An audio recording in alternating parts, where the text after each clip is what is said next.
Dios les bendiga, hermanos. Dios les bendiga. Damos infinitamente gracias a nuestro Dios. Dios les bendiga, hermanos, por una vez más que el Señor nos concede el poderles saludar a cada uno de ustedes en este hermoso día. Ahora tenemos martes 16 de enero del 2024. Dios le bendiga. ¿Cómo está usted? Nosotros estamos bien, gracias a Dios, dándole la honra y la gloria al Dios Todopoderoso por una vez más que el Señor nos permite el poder nuevamente este día martes volvernos a conectar y poderle saludar a usted donde quiera que usted se encuentre. El día de hoy continuamos lo que es con el estudio de la palabra de Dios. Vamos a poner en las manos del Señor este tiempo que el Señor nos va a permitir. Pero antes de orar, quiero saludarles a todos ustedes que siempre están en sintonía de este espacio, palabra de Dios, palabra que transforma, que siempre están pendientes en diferentes lugares. Saludamos a los hermanos que nos sintonizan allá en El Salvador, Centroamérica. También saludamos a los hermanos acá en Estados Unidos. Saludamos a los hermanos, a la audiencia en México, los hermanos que nos sintonizan en Honduras, los hermanos de Guatemala, Dios les bendiga. También tenemos audiencia en Colombia, Dios les bendiga a ustedes. Los hermanos en Perú, también saludos. Los hermanos en Argentina, Dios les bendiga. Hermanos en Canadá y Nicaragua, también les saludamos a todos ustedes. Dios me les bendiga. Saludo así a través, ¿verdad?, de cada país. También las ciudades en Houston, Texas, San Salvador, El Salvador, San Miguel, El Salvador, La Unión, El Salvador, Nueva York, Estados Unidos, Los Ángeles, California, Estados Unidos, Pasaquina, El Salvador, Nueva Esparta, El Salvador, Soyapango, El Salvador y Austin, Texas, Estados Unidos. Dios les bendiga a todos. Recordándole, en primer lugar, gracias por estar con nosotros. Si no se ha suscrito a la página, también le invitamos que lo haga.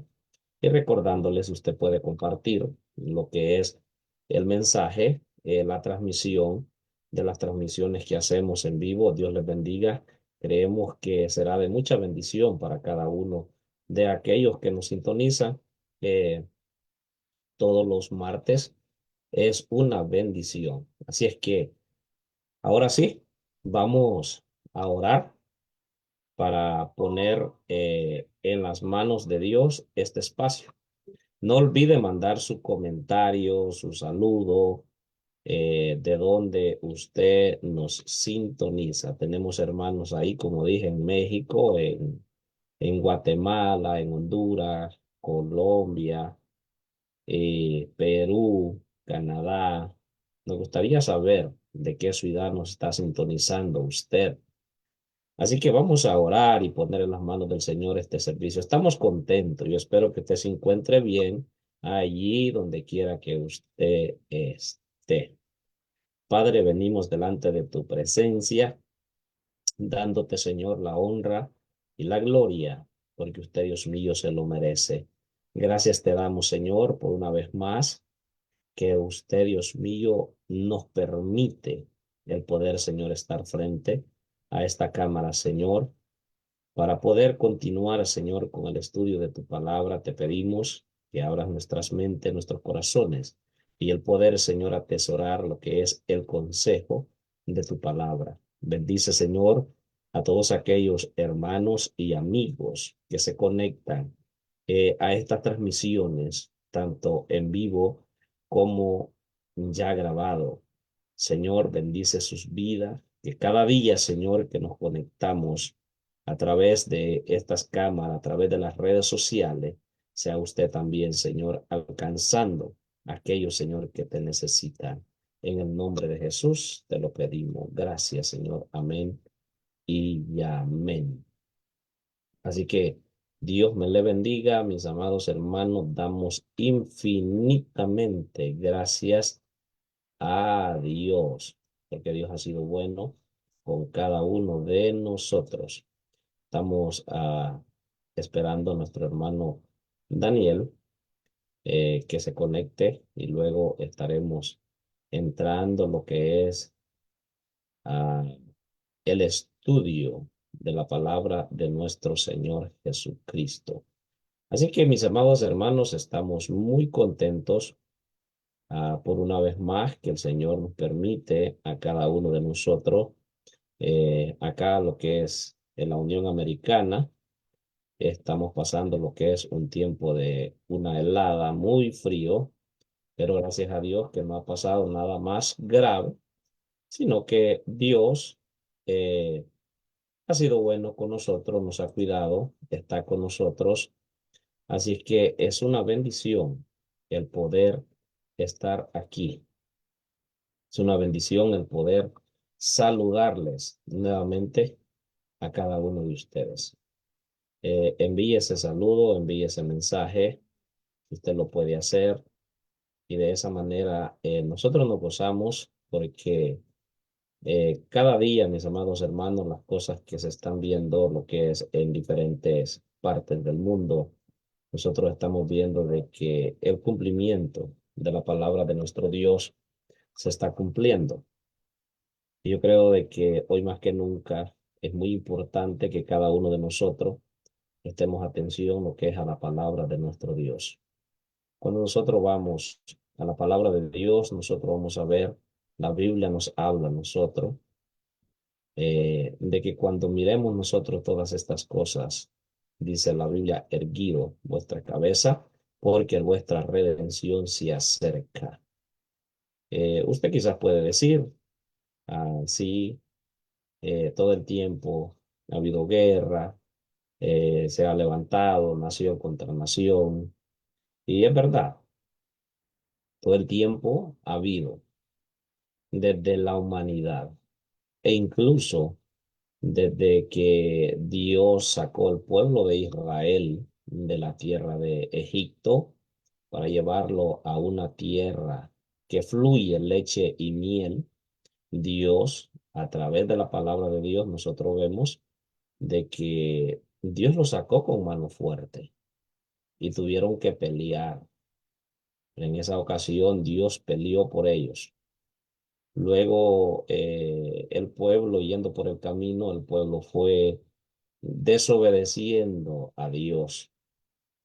Y hubo momentos donde el pueblo de Dios tenía que pelear sus propias batallas, pelear, como decimos nosotros, cuerpo a cuerpo, cara a cara. Pero Dios estaba con ellos. Dios estaba ahí. Entonces, las guerras han existido, pero han existido por una razón. ¿Por qué? Porque en el mundo hay dos situaciones que no las podemos negar. Está la guerra entre el bien y el mal. Sabemos nosotros, la humanidad, en su capricho no quiere reconocer de que hay alguien arriba sobre de ellos y que ellos necesitan reconocer que sobre ellos hay un Dios que reina sobre la vida de cualquier gobierno, la vida de cualquier persona individual. Tenemos un Dios que está sobre cada uno de nosotros y debemos nosotros reconocer.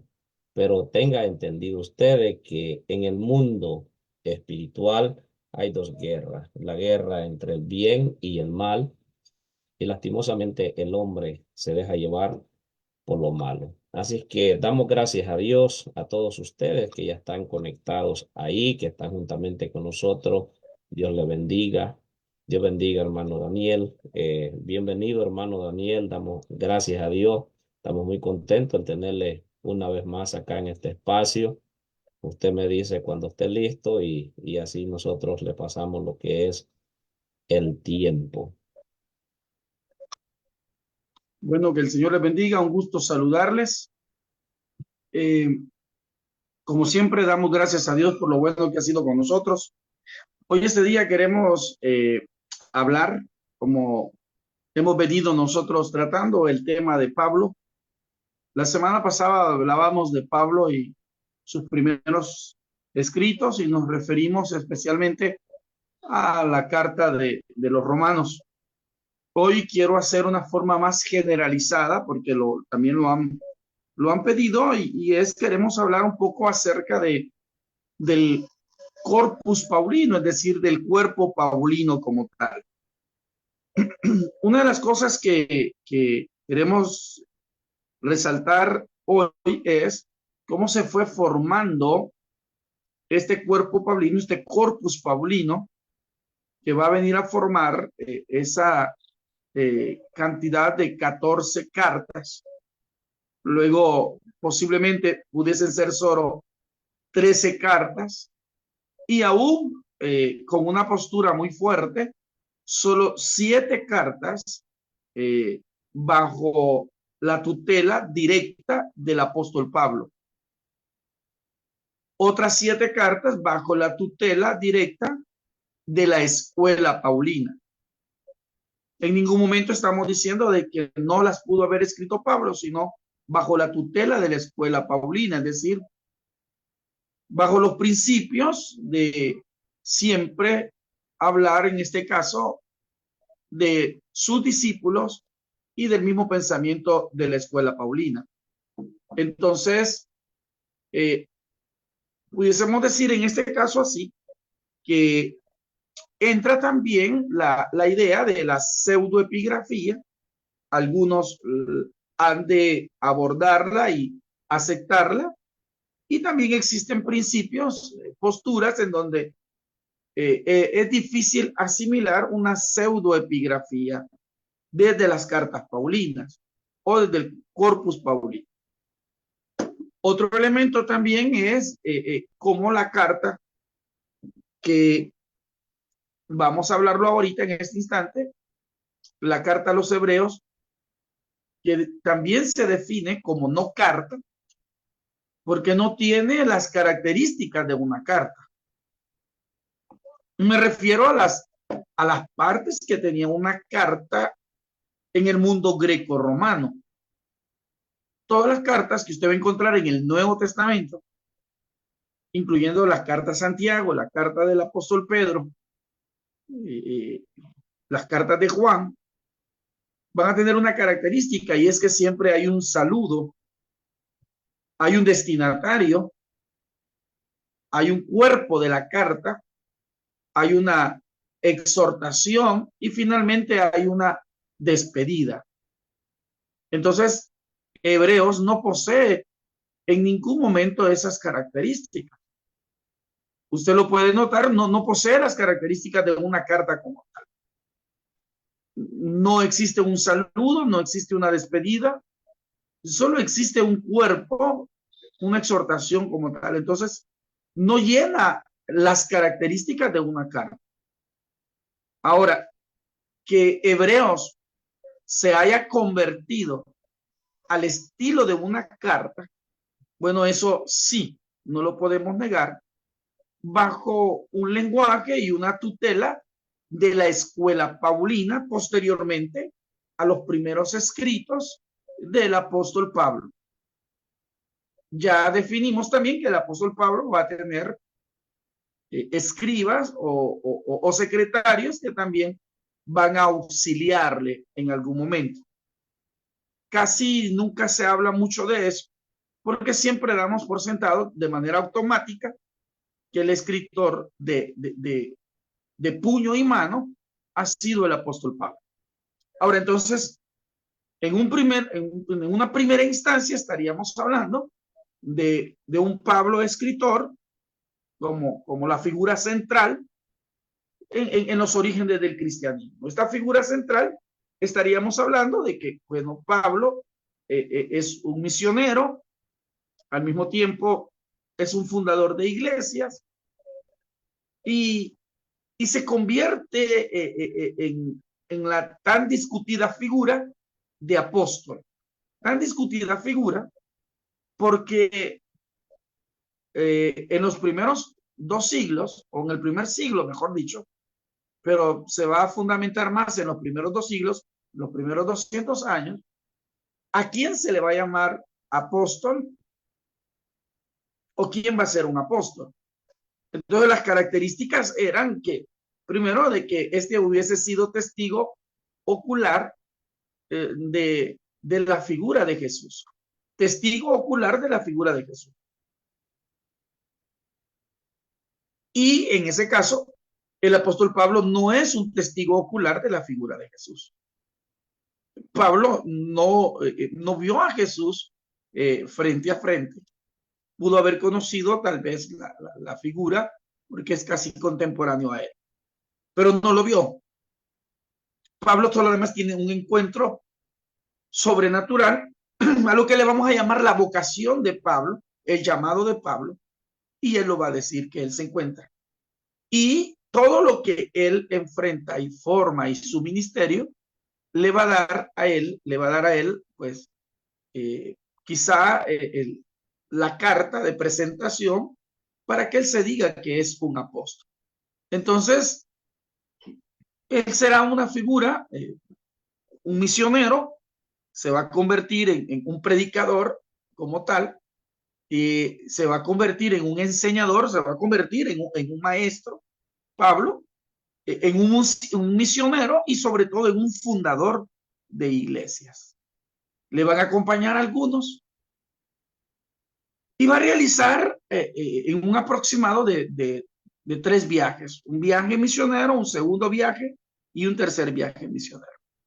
Es acá, a partir del tercer viaje misionero, que él comienza allá a darse cuenta que hay necesidades en las comunidades que él ha fundado, en las comunidades que han quedado, en donde ha ido creciendo el número de adeptos, de seguidores de Jesús, de seguidores del mensaje, del querigma, del reino de Dios, y ahora estos están aceptando que Jesús es el Mesías. Entonces a Jesús ya no se le llama Jesús, sino que se le está llamando Jesucristo. Es decir, se le ha presentado que Jesús es el Cristo. Así aparecerán algunos escritos primarios dando respuesta a algunas preguntas que le han llegado a él. Por ejemplo, nosotros conocemos 2 cartas a los Corintios, la primera carta a los Corintios y la segunda carta a los Corintios. Esto es como un ejemplo. Y en la primera carta a los Corintios, que nosotros tenemos hoy, él dice que él está dándoles respuesta a todo lo que le habían preguntado. Entonces, posiblemente nuestra segunda carta, la primera carta que nosotros tenemos, se convierte en la segunda carta. Cuando usted llega al capítulo 5, 6 y 7, capítulos 5, 6 y 7 de Primera Corintios, se da cuenta que Pablo les está diciendo de que ya envió una carta. De la carta, la primera carta que nosotros tenemos en la Biblia, se pudiese convertir en una segunda carta. Entonces estaríamos hablando que hay 3 cartas a los Corintios. Esa primera carta no se encontró, se desconoce su profundidad, su mensaje, aunque se puede descifrar en alguna manera. Entonces estaríamos hablando que Pablo les dice que él ya les envió una carta y que esta es la segunda, la que nosotros conocemos como primera carta a los Corintios. Y dentro de esa misma carta hay otra división que estaríamos hablando de una cuarta carta. Y en la segunda carta a los Corintios que hoy tenemos nosotros, está otra división que estaríamos hablando de una posible quinta carta. Entonces estaríamos hablando de 5 cartas que van a la iglesia de los Corintios. La pregunta es, ¿por qué la carta? ¿Por qué la epístola?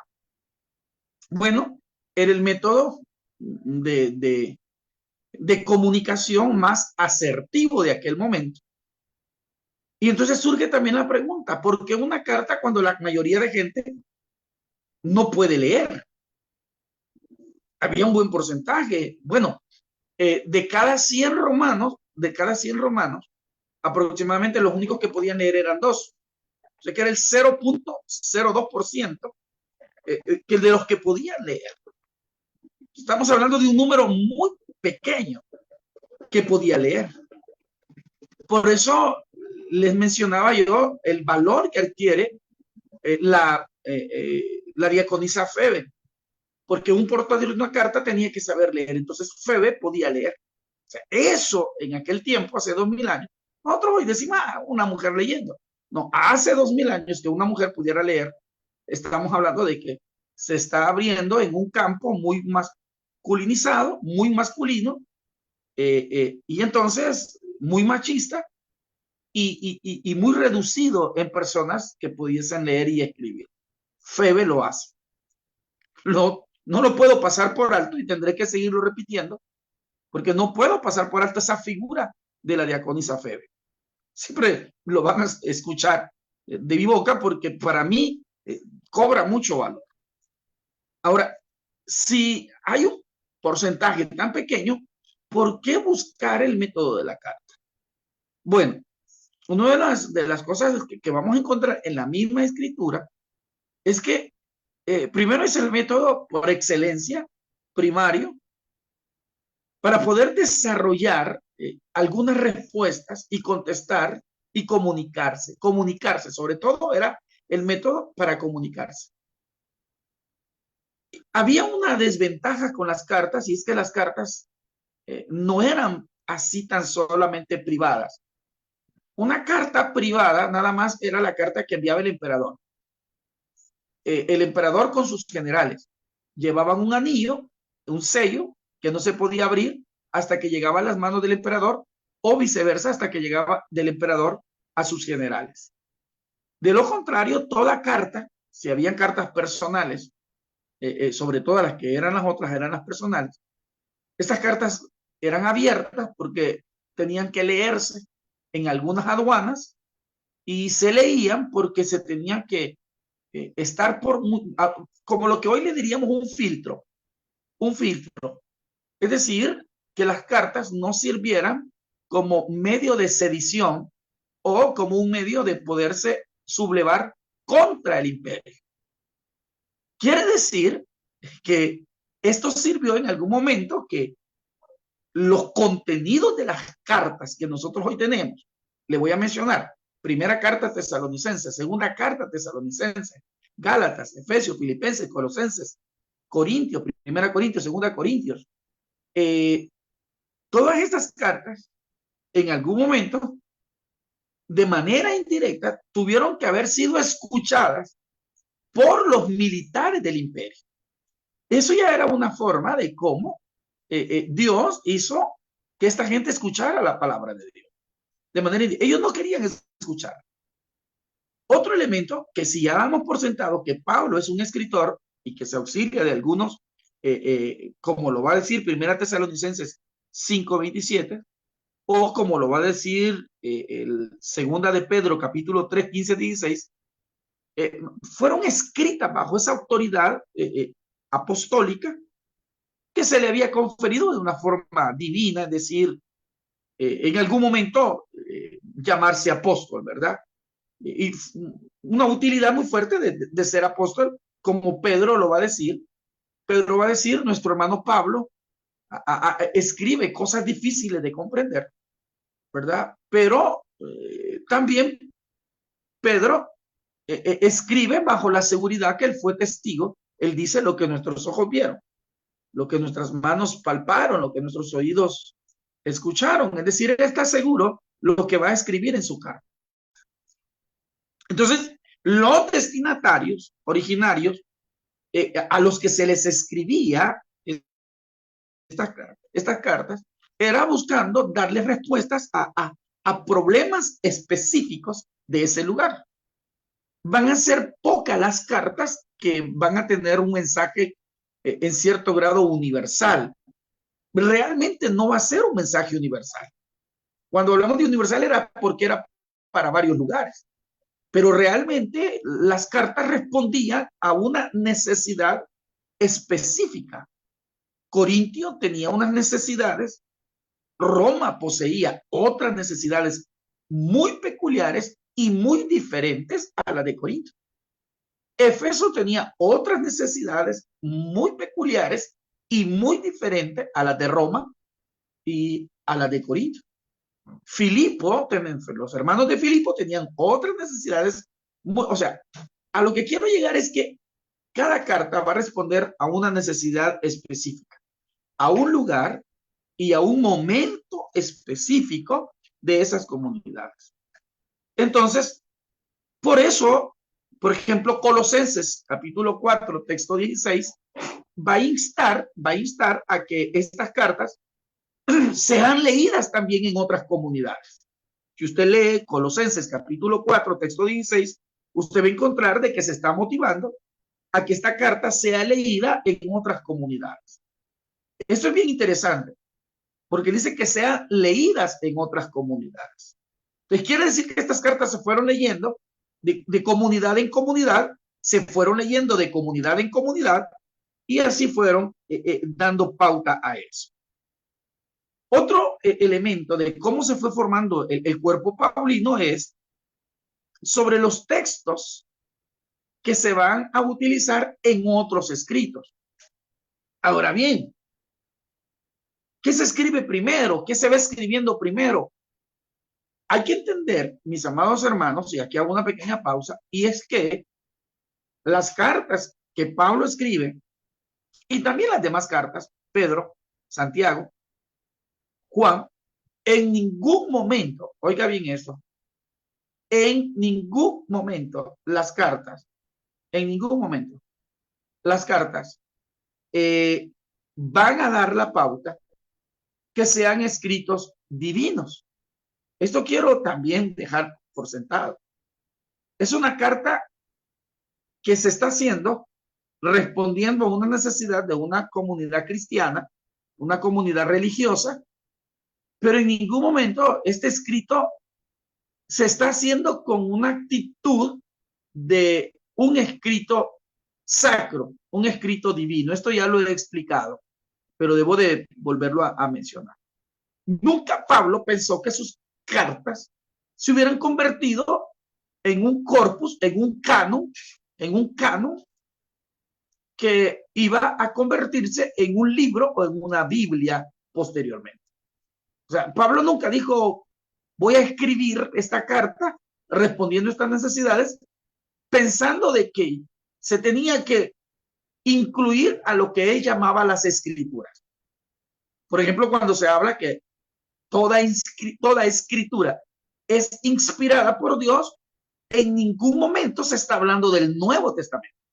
Nosotros hoy lo damos por alusión, pero cuando el texto del Nuevo Testamento me dice que toda escritura es inspirada por Dios, útil para enseñar, eso me está hablando del Antiguo Testamento que ya estaba escrito y que ya había un corpus y que ya había un canon a lo que se le va a conocer como la Biblia hebrea, que estará formada por el Pentateuco, por los profetas, que va a estar formada por el Pentateuco, por los profetas, y va a estar formada también por el Salterio o los libros de los Salmos.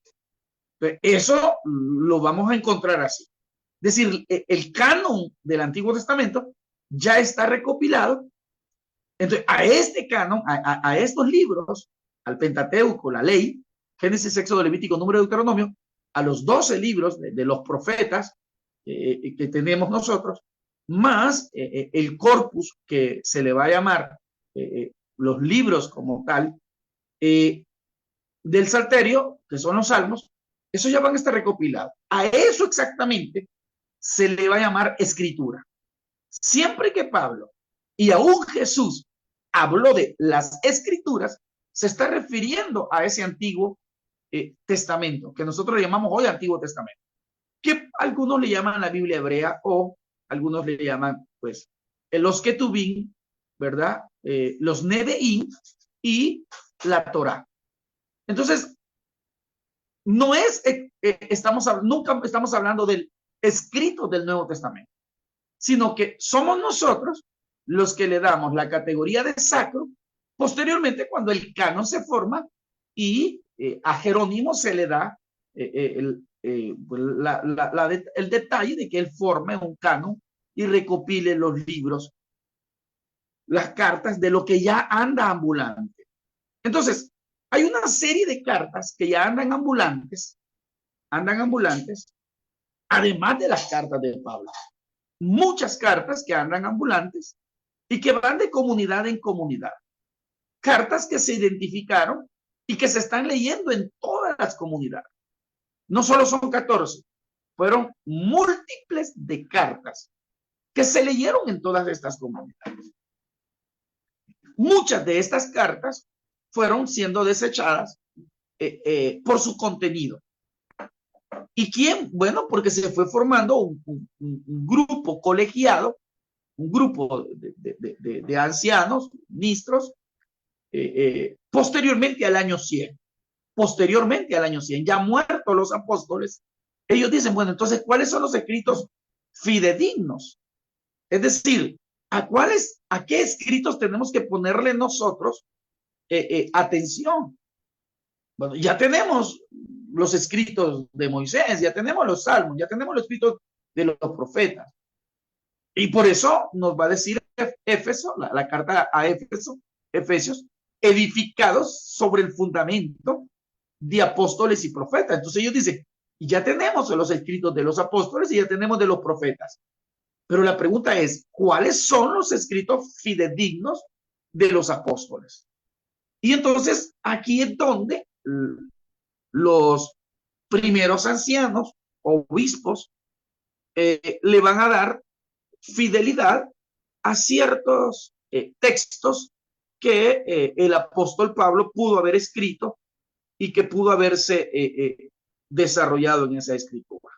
Entonces, las cartas paulinas ya van a ir tomando forma de una escritura y se le va a ir dando esa terminología de un escrito sagrado, bajo la premisa que Pablo nunca escribió bajo el pensamiento que se convirtieran en libros sagrados.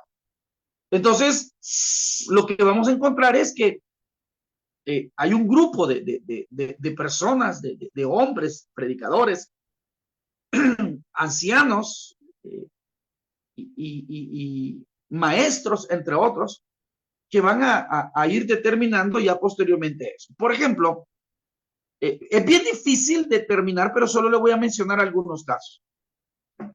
Por ejemplo, en el año 95, Clemente de Roma ya va a hablar de la carta a los romanos, de Primera Corintios, de Gálatas, de Éfeso, de Efesios, de Filipenses, de Hebreo posiblemente, de la Segunda Corintios, Gálatas, Efesios, Filipenses y Hebreo. Pero Clemente de Roma en el año 95, él ya da por sentado en sus enseñanzas que existe la carta a los romanos y que existe la carta a Primera Corintios. En el año 107, Ignacio de Antioquía va a hablar de todas las cartas, pero él no va, de las 14 cartas que nosotros posiblemente hablamos, nada más que no incluye algunas cartas.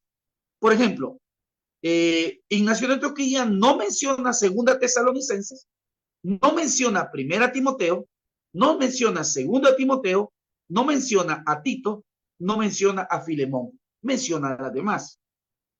En el año 156, Policarpo de Esmirna va a hablar ya de las cartas de Pablo, nada más que no menciona Primera Tesalonicenses, Tito y Filemón. En el año 180, Teófilo de Antioquía va a hablar de las cartas paulinas en sus mensajes, en sus enseñanzas. Lo único que no menciona a Segunda Tesalonicenses ni a Filemón. En el año 202, Ireneo de León va a mencionar todas las cartas, menos la carta de Filemón. En el año 215, Clemente de Alejandría va a hablar de todas las cartas, menos de Filemón. En el año 225, Tertuliano va a hablar ya de todas las cartas.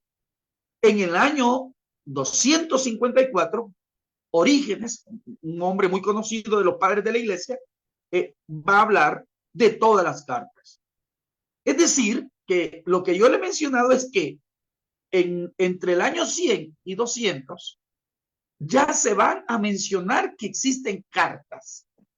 Algunas no se han de mencionar, no es porque no existan, sino es porque no han llegado a esas comunidades o porque algunas fueron más utilizadas en otras comunidades por la necesidad que tenían estas comunidades y estrictamente porque eran cartas privadas directamente, por ejemplo, a Timoteo. Eran unas cartas privadas directamente. Si una carta yo se la enviaba a la iglesia, es una cosa para que se leyese en la iglesia y se aconsejara que se pudiese leer en otras comunidades de fe. Pero si yo le mandaba una carta a alguien, a un ministro, de manera directa, este no estaba como obligado a que aquella carta siguiera circulando y siguiera leyéndose. Lo otro es las dificultades que vamos a encontrar nosotros en el sentido de el material que estas cartas tienen. Es decir, trasladar una carta hacia otro lugar no es como hoy, no es como hace unos 100, 200 años atrás, 500 años atrás. Estamos hablando ya de hace 2000 años, cuando el material era un material papiro, hecho de vegetal, de una planta. Entonces, la manipulación de estas cartas, de este material, era muy sensible a arruinarse dependiendo del clima o dependiendo de la manipulación que se le diera. ¿Qué escritos perduran? Bueno, los escritos que van a perdurar son los escritos que nosotros vamos a conocer que se escribieron en pergaminos, en pieles, en pieles. Ahora bien, otro elemento es que en algún momento, ya del año 300 en adelante, esto todavía no lo había mencionado, pero ya del 300 en adelante, sí vamos a encontrar, ahorita estoy hablando de los primeros 200 años, sí vamos a encontrar que los escritos comienzan a hacer repeticiones, es decir, a lo que le voy a llamar copia de copia de copia de copia de copia de copia. Van a haber miles de copias de un mismo escrito, de una misma carta. Ahí es donde vamos a entrar en otro mundo que no quiero ahorita tocar porque no corresponde el tema, pero que van a haber miles de copias y se van a ir perdiendo los escritos originales, que por cierto, cuando usted escucha a alguien hablar, en el original griego, esa persona ni siquiera sabe qué está hablando. En el original hebreo, ese está peor, ¿verdad? Porque no hay originales. Esas, hay veces son estribillos que alguien toma porque ha leído algo y dice, el original. Originales no hay. No existen originales de ningún escrito. Lo que sí existen son escritos más antiguos que no son originales, sino que rinden a la categoría de copia. Posiblemente copia de copia de copia de copia de copia de algún original. Pero originales no existen. No existe. En el Vaticano no hay, en Alejandría no hay, en Jerusalén no hay. No, que son los 3 lugares donde están recopilados los escritos. Los escritos más antiguos que hay datan del año 200 al año 300. Pero por cierto, aunque daten del año 200 al año 300, no son originales en ningún momento. Ahora, no pasemos por alto otro elemento, y es que al mismo tiempo de las cartas también ya están circulando otros escritos que no son cartas, como el caso de los evangelios, como el caso de los evangelios, como el caso del libro de los Hechos, que son narrativas que se han escrito, que se han recopilado. Claro que los evangelios y el libro de Hechos, como ya lo dije, el libro de Hechos no está separado en primera mano de Lucas. Lucas y el libro de Hechos es un solo escrito. Entonces, están circulando ya estos evangelios, ya por el año 80 al 100, está circulando también otra narrativa a manera de escritura, que es el caso del Evangelio de Juan. Entonces, se va a dar así, en ese sentido, de cómo en este proceso vamos a encontrarnos de que muchos personajes van a dar por sentado que hay escritos paulinos y que se van a estar leyendo, se van a estar enseñando, se van a estar defendiendo, por cierto, ¿verdad? Algunos puntos de las enseñanzas de esto. Y así van a surgir algunos elementos que nosotros conocemos. Por ejemplo, los manuscritos más antiguos que hemos conservado van a dar testimonio de la existencia de 4 unidades literarias dentro del Nuevo Testamento.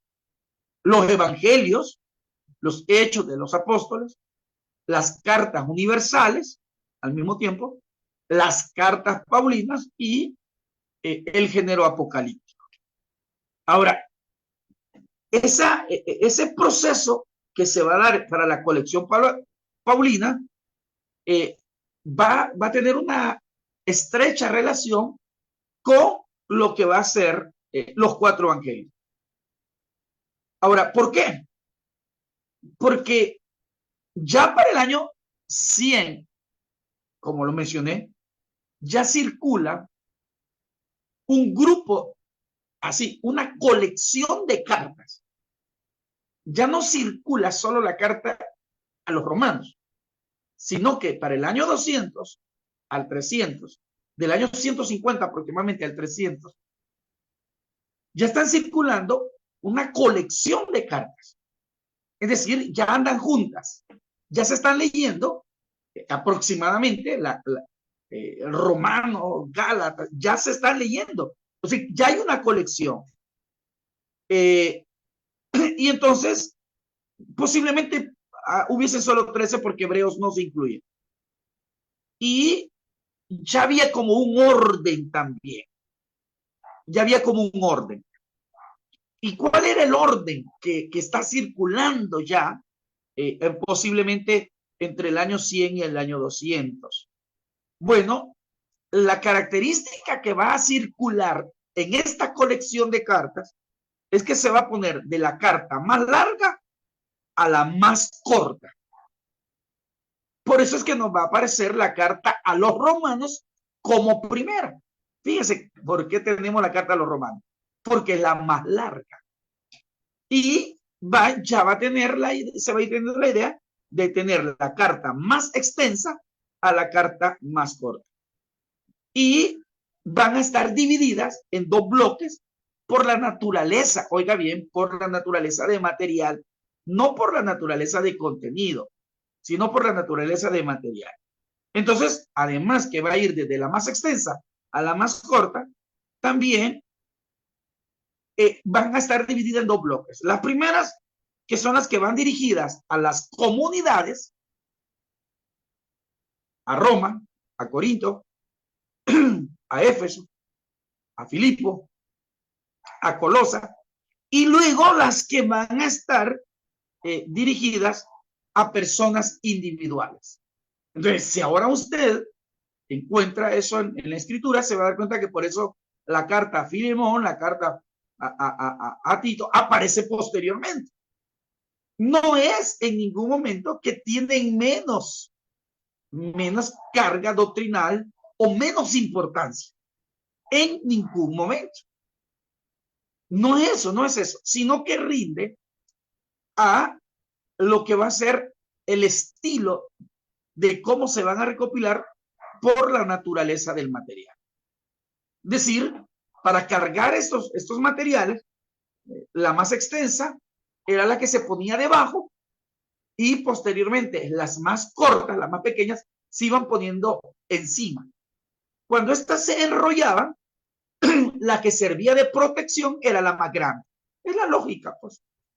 No rinde a ningún sentido teológico, no rinde a ningún sentido, ni a ningún principio político religioso, no. Simplemente respondió al material que se tenía. Por eso las cartas más pequeñas van a quedar encima que se van a convertir como en las últimas. Entonces, las más extensas son las que se van a dividir en esa forma. Ahora, por eso nosotros vamos a darnos cuenta que ya para el siglo IV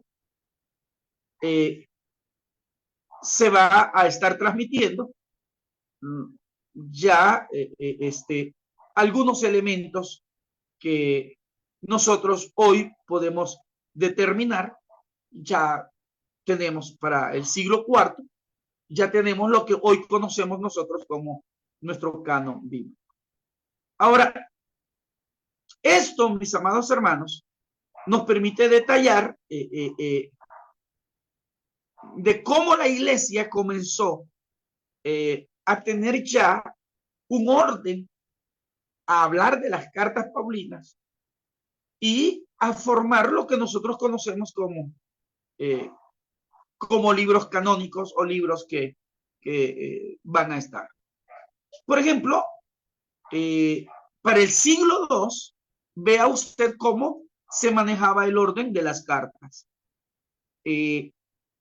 Por ejemplo, Primera Corintios, Segunda Corintios, Éfeso o Efesios, Filipenses, Colosenses, Gálatas, Primera Tesalonicenses, Segunda Tesalonicenses, Romano, Filemón, Tito, Primera Timoteo y Segunda Timoteo.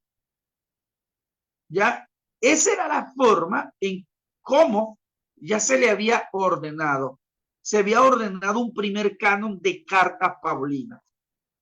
Ya, luego vamos a encontrar nosotros posteriormente otros métodos que nos van a dar origen a ciertos elementos de lo que nosotros tenemos como las cartas paulinas. Ahora, para ir finalizando, ¿por qué es importante esto? Bueno, ¿por qué? Alguien dirá, ¿cuál es la importancia?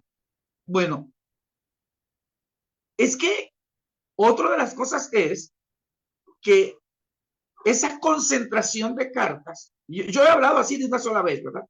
Que se conocían los grupos que ya que empezaron a circular, pues sí, pero ¿quién define que una carta realmente podía circular en un grupo? Es decir, tenemos 14 cartas de Pablo, sí, pero aquí anda una que dicen que es de Pablo. No la incluyan. Pero ¿quién decía que no se incluyera? Entonces, cuando hablamos de la formación del canon paulino, nos vamos a referir al proceso en que se integraron. Por cierto, no fue de una forma ni consecutiva, no responde a su composición, sino que estoy hablando del proceso, ¿verdad? No necesariamente consecutivo, sino que se refiere a su composición, a su conservación, de cómo se conservó esa carta, a su edición, a la colección, a la transmisión y luego a la dividización de ese texto. Entonces, hay diferentes etapas.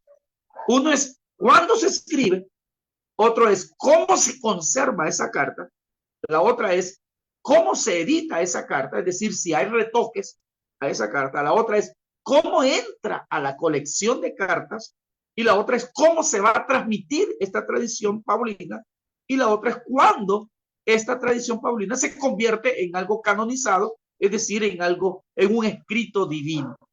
Eso responde a un proceso completamente largo. Entonces, hay varias hipótesis que nos vamos a dar.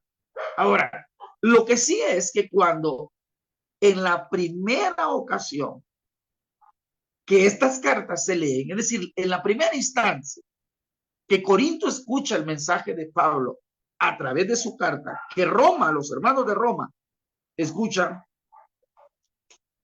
va a dar la pauta de divino, de sacro, por el efecto que tiene esta palabra. Es decir, a manera de conclusión es, ¿qué generó el escuchar esta palabra? Y creo que es el reto hoy mismo. ¿Qué genera al escuchar la palabra? ¿Y qué genera al leer la palabra? Y eso es lo que nosotros vamos a entender, ¿verdad? Que realmente la importancia hoy por hoy es eso. Creo que el desafío hoy por hoy es eso. ¿Qué nos genera al escuchar y al leer las cartas de Pablo? ¿Qué nos genera? ¿Qué nos provoca? Porque no solamente es definirlo desde el sentido literario teórico, cuando algunos especialistas en literatura nos han de comparar a Pablo como a Homero. Y cuando me refiero a Homero, es el máximo exponente de la escritura y de los poemas mitológicos de Grecia. Un gran escritor griego. Por ejemplo, cuando las cartas de Pablo van a tener un tinte así pseudo-platónico, con un tinte estoico, con un tinte cínico, con un tinte estoico, ya lo mencioné. Es decir, ¿cómo es? No solamente descubrir eso en el texto. Bello es cuando descubrimos eso en el texto, que por cierto estoy por dar un seminario sobre eso, de cómo el texto está inmerso de todos esos elementos. Eso es hermoso, descubrirlo y darlo. Pero al final de descubrir todos esos elementos, la pregunta es, ¿qué genera el escuchar y el leer las cartas de Pablo? Ha sido un privilegio realmente saludarles. Gracias por estar siempre con nosotros pendientes y por unirse a este nuevo año con estas reflexiones que estamos trayendo. Bendiciones, un fuerte abrazo desde El Salvador. Por cierto, un caluroso abrazo desde El Salvador para mis hermanos, ¿verdad? El estado norteamericano por el frío que están enfrentando en este momento. Allí querían estar, ahí que el Señor les ayude con este frío. Que el Señor me los bendiga, les amamos a todos, hermanos. Dios siga bendiciendo sus vidas. Amén. Amén. Dios le bendiga, hermano Daniel. Hay algunas preguntas, hermano Daniel. No voy a hablar yo, voy a hacerle la pregunta. Cuando usted dice, ¿quién define si incluir una carta o no? Estaba viendo una pregunta, que por qué el libro de Enoc no se escribió en la Biblia cuando habla algunas cosas interesantes. No sé si usted ha visto el comentario, pero esa es una pregunta que hace el hermano Carlos Hernández. ¿Qué nos pudiera decir de eso usted?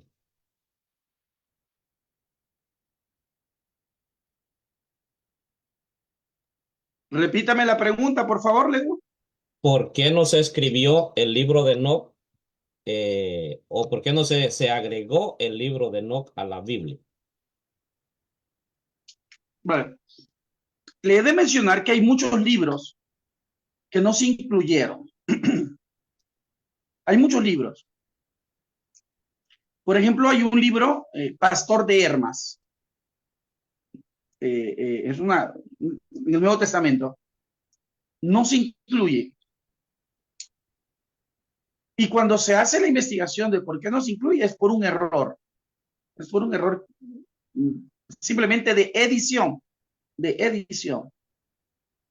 No se incluye. En un primer canon, la carta a Santiago no está tampoco. No está tampoco. En una primera instancia. Es decir, que circula un canon, una colección de escritos ya del Nuevo Testamento, donde la carta a Santiago no existe. En ese mismo canon también está que Apocalipsis de Juan no aparece tampoco en esa colección que ya está circulando. ¿Se imagina? Es por eso que en la Reforma, en el año 500, 1500, perdón, el año 1500, con la Reforma protestante de Lutero, Lutero va a poner entredicho la carta a Santiago. La va a poner entredicho. Y no es porque Lutero, sí, hay algunas razones. algunas razones por las que Lutero se siente aludido con la carta a Santiago. Pero Lutero tuvo de primera mano y conoció que el canon, de los primeros canon, la carta a Santiago no está. Pastor de Hermas, que pudo haber estado, lo quita. No, por error de edición, no se incluye. En el canon hebreo, lo mismo. Esther y Cantares no existían. Se unen de último, Cantares y Esther. Y así el libro, muchos libros, ¿por qué? Primero, porque se detallaron algunos elementos entre el año 200 y 300, algunas normas, por eso de ahí se deriva la palabra canon, regla, una regla, pero no regla como normativa, sino una vara de medir. Entonces, si no cumplían ciertos requisitos, existe hoy la discusión de quién definió esos requisitos. Entonces, muchos estudiosos y muchos biblistas llegan a la conclusión canónica siguiente, es decir, tenemos lo que Dios quiso que se tuviera. Tenemos lo que Dios quiso que se tuviera, pero con pinza, así con pinza, yo invito siempre a que leamos la carta de Judas. Judas hace referencia a un escrito que no lo tenemos en la Biblia. Pero para Judas tiene mucha importancia y es los escritos de Enoc, donde se describe la situación de Moisés. Entonces, Judas como judío quiere decir que conoce la tradición de estos escritos de Enoc, que así se le llamaba. Entonces, primera de Enoc, segunda de Enoc, donde encontramos el detalle de el pleito que se da con el cuerpo de Moisés.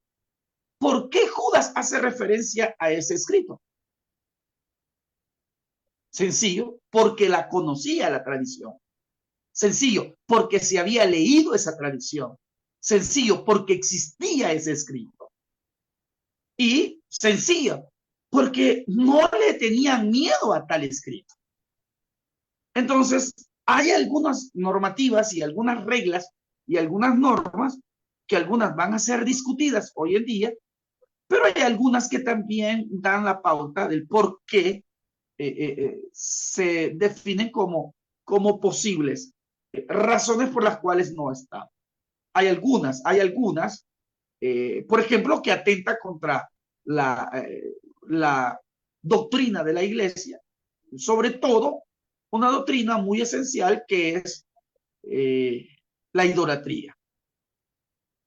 Otra es el culto, ¿verdad?, a los muertos, o la oración o la intercesión por los muertos, o que un muerto puede interceder por nosotros.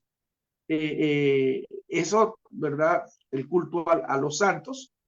Entonces, eso es lo que va a entrar en detalle, y es así como se descartan algunos escritos, ¿verdad?, que van a atentar contra la doctrina de la iglesia como tal, sobre todo lo que va a estar en contexto de la idolatría.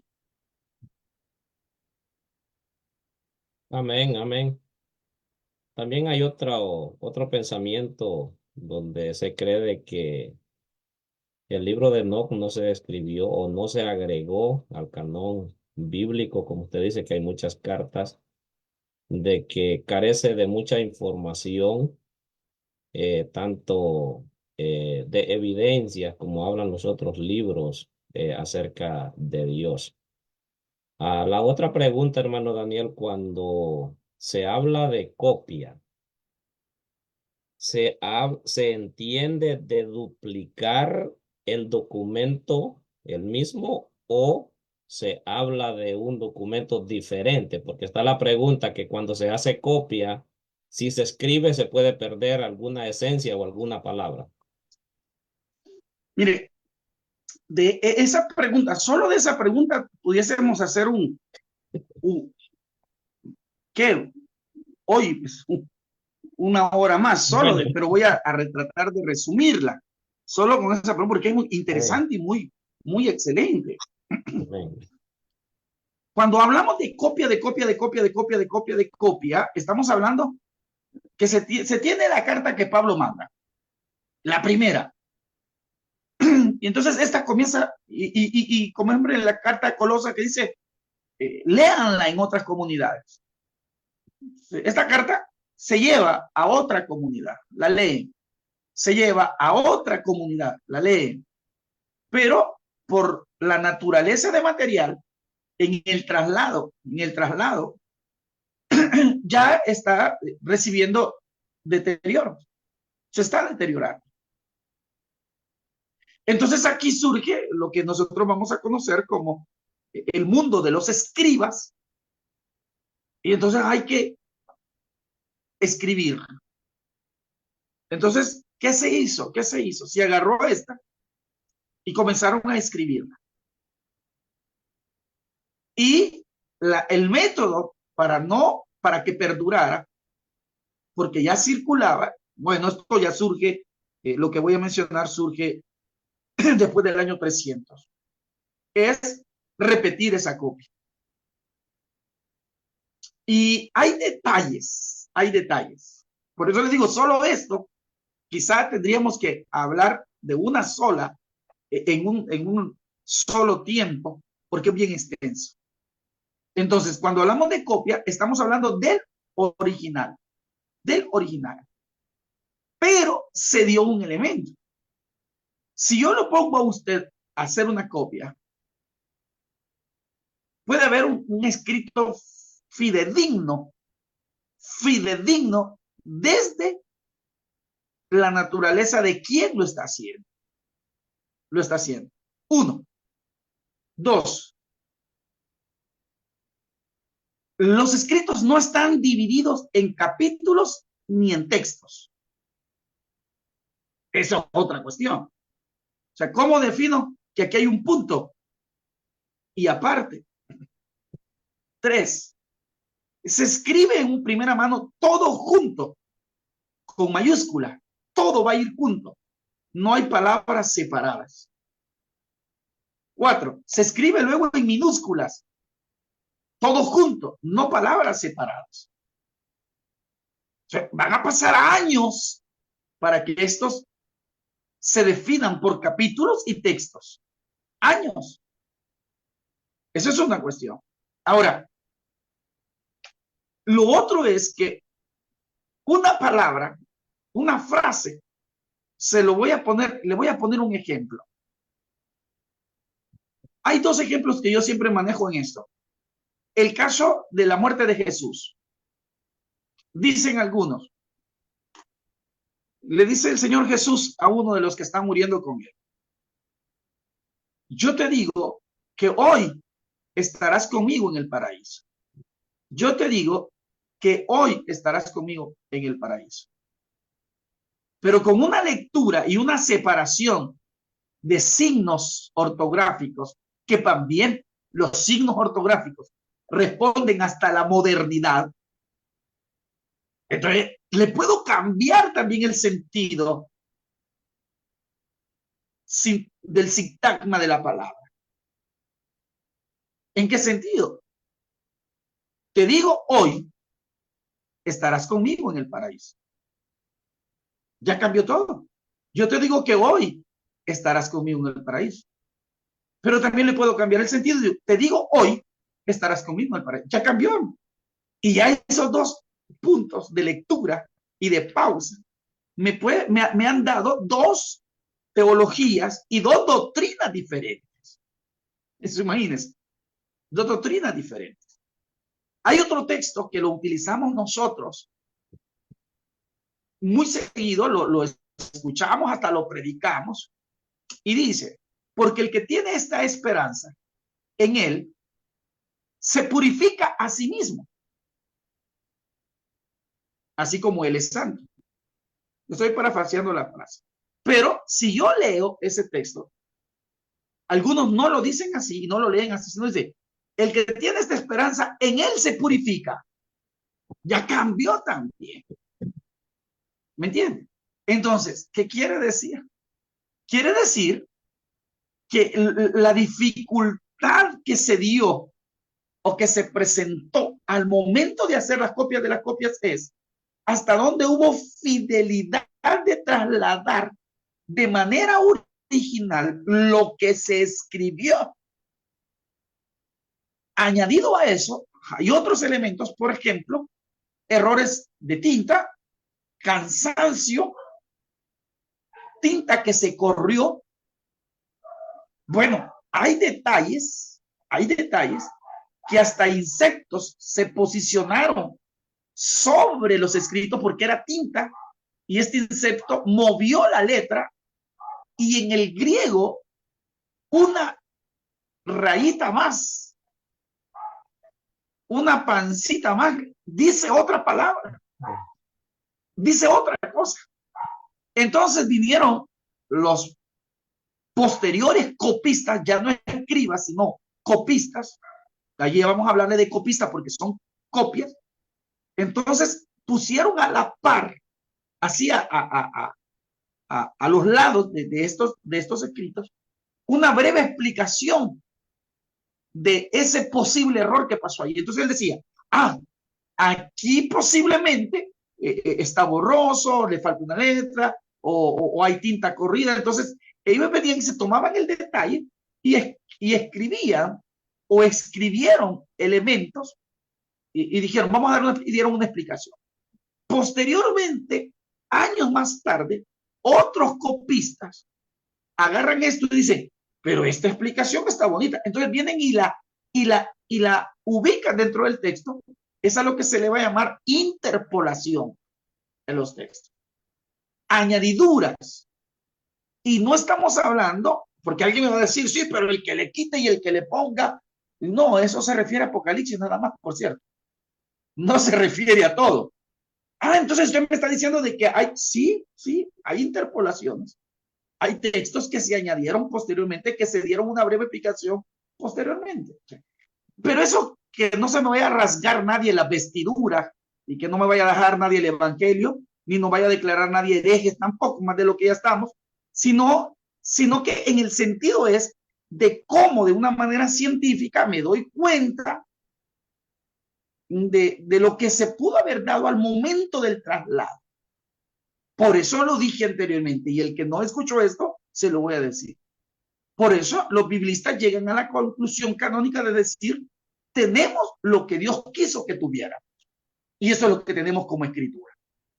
Y eso es lo que ahora nos da vida y nuestra fe se mantiene por oír palabra de Dios. Amén. Amén. Gracias, hermano Daniel. No quiero abusar del tiempo. No sé si tiene que irse ya o le hago la última. Por eso le decía que íbamos a dedicar quizás un espacio solo para esto, porque es bien extenso, ¿verdad? Pero no, gracias a ustedes por la paciencia, Amén. ¿verdad? Y esperamos, pues, que cada día sigamos aprendiendo. Yo les agradezco y que el Señor, pues, siga bendiciendo la vida de cada uno, ¿verdad? Amén. Sí, damos gracias a Dios. Dios le bendiga. Gracias, hermano Daniel. Y preguntaban a qué hora, cuándo hacíamos el programa. Es todos los martes a las 7 horas del Salvador. Ponemos a las 7 horas del Salvador porque aquí en Estados Unidos pues hay diferentes horarios. Depende en el lugar donde usted se encuentre, pues así se va a cambiar el horario en ocasiones. Pero es a las 7 de la noche todos los martes, hora del Salvador. Así que gracias a todos ustedes que han estado conectados el día de hoy. Ha estado un buen grupo de hermanos escuchando. Hemos estado escuchando lo que es verdad con respecto a los escritos de Pablo. Yo le animo en el nombre del Señor, no se lo pierda todos los martes y aquí aprenderemos más de la palabra de nuestro Dios. Pedimos de sus oraciones, como siempre, verdad que el Señor nos dé la fuerza. Así que vamos a darle gracias a Dios. Gracias, hermano Daniel. Gracias a todos ustedes que han mandado sus comentarios, sus preguntas, sus saludos. Muy contento con cada uno de ustedes. Así que oramos dándole gracias a Dios. por esta oportunidad que el Señor nos ha dado. Padre, te damos gracias en esta hermosa hora por todo, Señor, lo que usted ha hecho con cada uno de nosotros. Señor, nos ha dado la fuerza, nos ha dado la fortaleza. Bendice, Señor, la vida de todos aquellos que han estado conectados, Señor, en este día, prestando, Señor, atención lo que es a la enseñanza de tu palabra. Abre, Señor, nuestras mentes para poder atesorar y aprender más de las escrituras de tu palabra. Bendice, Señor, la vida de nuestro hermano Daniel y de su familia. Gracias te damos, Señor, en esta tarde. Amén y amén. Bien, hermano Daniel, que tenga una feliz noche. Saludes ahí a su familia. Saludes a todos. El Señor les bendiga a todos. Muy buenas noches. Amén.